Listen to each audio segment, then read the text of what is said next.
ان کے ماتھے پہ پسینے آنے لگے۔ ابراہیم، تم بھی بات کا بتنگڑ بنا لیتے ہو۔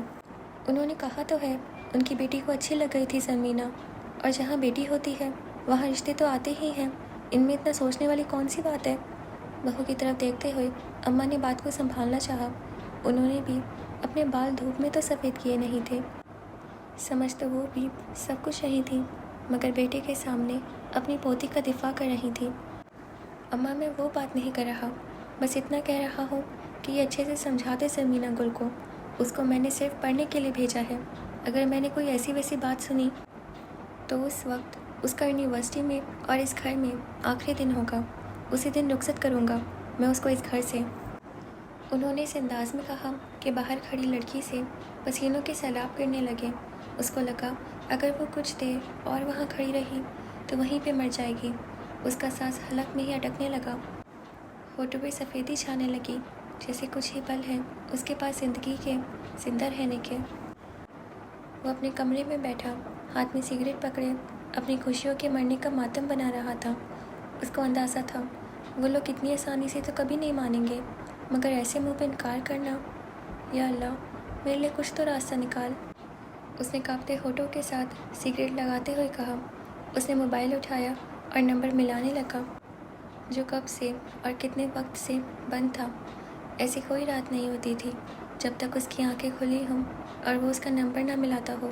سنو ملکہ، وجدان کو ضرورت ہے تمہاری، سنا دو مجھے اپنی آواز کہ میرے دل کو سکون مل جائے، میرا اجڑا جہاں پھر سے آباد ہو جائے، میرے دل کی ویرانی ختم ہو جائے۔